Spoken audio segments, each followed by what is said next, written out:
Hello, people of YouTube. My name is Steve Gray, and thank you for watching. If you're new here, please hit that subscribe button, turn on that notification bell, and feel free to like and comment down below as well. Today, we are going to be talking about Final Space Season 2, Episode 5. And we get to meet Gary's mother in the episode. I don't believe her name was specifically stated in the episode, but she is also known as Prisoner Y. It's actually a very sad backstory type of thing, and there's also a lot of depressive issues in this episode, a lot of coping mechanisms in this episode, and I'm just going to try to break pretty much everything down. So we start off with a nice little Star Wars reference. The Empire Strikes Back. Basically, this episode starts off exactly like that. They're in this snowy terrain, and then I don't know if you remember it, but last season Gary wore a flesh suit. Well, the husband and the two kids came blazing, shooting at Gary, trying to kill him, obviously. The two kids still think that Gary is actually their mother, which I find hilarious, but obviously the father is trying to kill him and avenge his wife, Bethany. But we find out that Gary's mom is alive and that she's actually in the works to be executed fairly certainly. So this led me to believe initially that this is just going to be another kind of feel-good filler episode where he just goes, saves his mom, blah, blah, blah. They reconcile their differences, etc., come together. But no, that was not the case. This was actually a very important episode. We learned that Gary's mom, after Gary's dad died, that she broke down mentally, got severely depressed, the love of her life died. She didn't know what to do, where to go, and she didn't have any love left, basically. So she couldn't really take care of Gary as in his childhood, and she just basically left him and went to be a notorious criminal, bank robber person, space robber, space pirate. Obviously, this made Gary extremely sad and angry at her because all he wanted was her love and affection at this time because his dad just passed away, but that obviously did not happen. Creating kind of Gary's hatred for her today, I guess you could say. We do get to save her out of prison in the episode, and then basically she tricks them into going into a heist for what we think is a diamond, but in reality, inside the diamond is a dimensional key.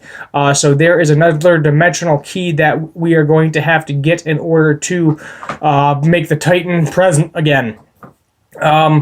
Basically, what happens in the process of getting the key is Clarence keeps trying to bang her. She's trying to fix Ash and Triborg and Fox, and everybody seems to love her.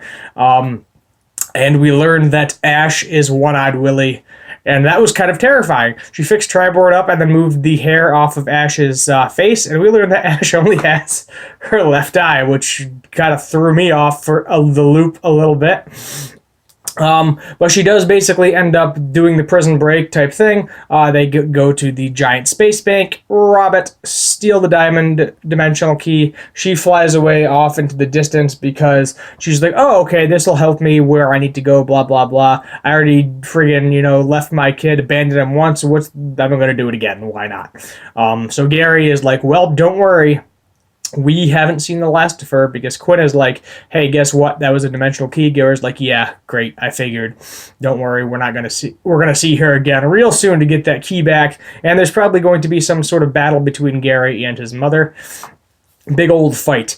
Mooncake in the episode does not like how Gary is reacting to his mother. Obviously, this is the first time Gary's seen his mother, so he's going to try to do everything she wants to do, listen to her every word to try to get that love back in his life. So Mooncake develops an eating disorder where he basically just is downing pancakes, getting super, super fat, and ends up eating Fox as well. And then we get a little bit of therapy, a little bit of intervention in there as well. He eats Fox, and Fox is like, oh my god, he's eating me. Leave me alone, let me go. We got to see that in the trailer. And then basically they just said, hey, buddy, you're loved. We all love you here.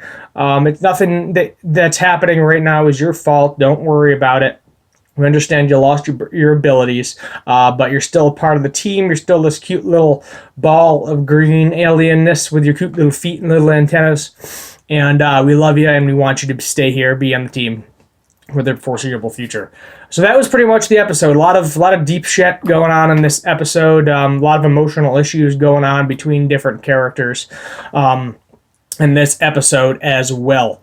What I think is going to happen, obviously, in the future episodes is they're going to have probably next episode, they may or may not skip over trying to find Gary's mom, and they might go after a different dimensional key, or they might just go try to find her, hunt her down again to get that dimensional key back, because obviously they're going to need that for the rest of the season.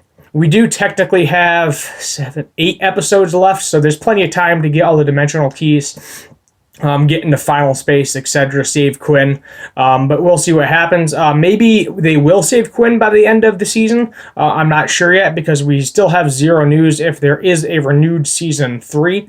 It does seem to be doing pretty well so far this season. The fans seem to like it, but as I said earlier in my previous videos, the time slot is killing it right now a little bit. Not a lot of people are willing to stay up to 11:30 to midnight in order to watch the show on Adult Swim. I know I'm personally not. A lot of people work the next day. A lot of kids got to go to school the next day, depending on what age range you were in. So pretty much your demographic is people that maybe have either second shift or third shift or something, possibly, where they can stay up late enough to watch it. You know, people that are in college that where their classes line up where they don't have to have an early class to get up, but the demographic is a little bit slimmer than it should be, in my personal opinion. For a viewership wise. As I said, I do enjoy the season so far. I look forward to continuing watching the season as well. I will see you guys next week for another Final Space review. My name is Steve Gray. Thank you for watching, and as always, have a good one.